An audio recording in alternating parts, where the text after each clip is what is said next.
Video में हम लोग बात करने वाले हैं क्या क्या डॉक्यूमेंट रिक्वायर्ड होगा रिपोर्टिंग के टाइम पर।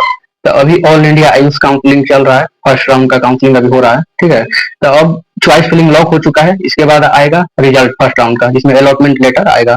तो जिनका भी कॉलेज अलॉट होता है फर्स्ट राउंड और एडमिशन लेना होता है, तो उनको पहले रिपोर्ट करना होता है जो नोडल सेंटर होता है वहां पर जाकर के। तो नोडल सेंटर पर जाकर रिपोर्टिंग करने के टाइम पे डॉक्यूमेंट लेकर जाया जाता है। तो हम लोग देखेंगे क्या क्या डॉक्यूमेंट जो होता है रिक्वायर्ड है काउंसलिंग के लिए, ठीक है।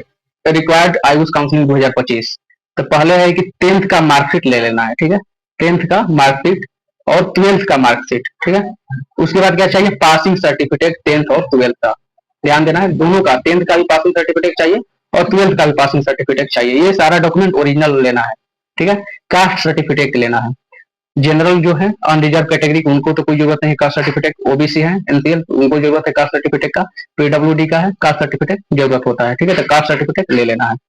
और आइडेंटिटी प्रूफ के लिए आधार कार्ड है तो आधार कार्ड ले लीजिए, नहीं तो पैन कार्ड, और पैन कार्ड आधार कार्ड अगर नहीं है तो वोटर आईडी भी चल सकता है। इससे देखिए तो यूजुअली आधार कार्ड और पैन कार्ड ही ज्यादा लोग यूज करते हैं आइडेंटिटी प्रूफ में, तो ये ले लेना है। नेक्स्ट है माइग्रेशन सर्टिफिकेट, माइग्रेशन सर्टिफिकेट भी ले लेना होता है, ठीक है। ट्रांसफर सर्टिफिकेट टीसी ले लेना है।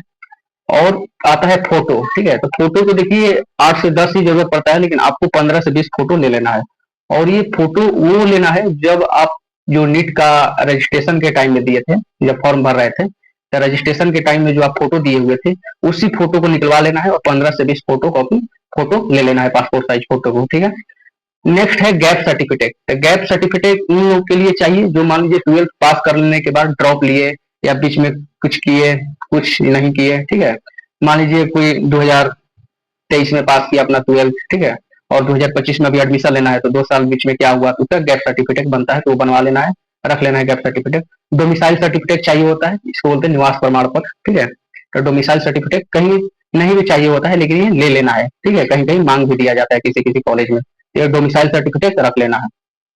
नेक्स्ट है कैरेक्टर सर्टिफिकेट, तो टीसी लेते टाइम कैरेक्टर सर्टिफिकेट भी मिलता है, तो कैरेक्टर सर्टिफिकेट भी ले लेना है, ये भी ओरिजिनल ही चाहिए। प्रोविजनल सीट अलॉटमेंट लेटर, अभी जो काउंसलिंग का फर्स्ट राउंड मान लीजिए हुआ तो उसके बाद सीट अलॉटमेंट लेटर आता है, तो वो भी ले लेना है। नीट का एडमिट कार्ड भी ले लेना है, ये भी जरूरी होता है।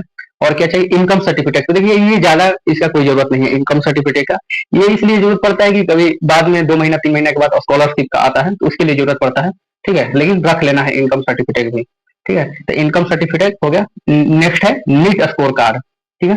तो नीट स्कोर कार्ड भी ले लेना है, नीट का जो स्कोर कार्ड था अगर मान लीजिए अभी नहीं अवेलेबल है तो आप डाउनलोड कर सकते हैं।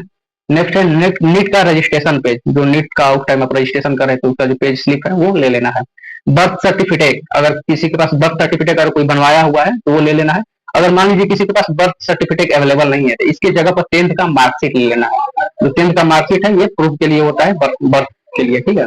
नेक्स्ट है मेडिकल फिटनेस सर्टिफिकेट, तो ये मेडिकल फिटनेस सर्टिफिकेट भी ले लेना है, ये दिखाना होता है कि आप फिट है मेडिकली, तो ये किसी मेडिकल ऑफिसर के द्वारा आप बनवा सकते हैं, ठीक है। किसी किसी के कॉलेज में ही बन जाता है, लेकिन ये पहले से ही बनवा करके लेकर जाना है।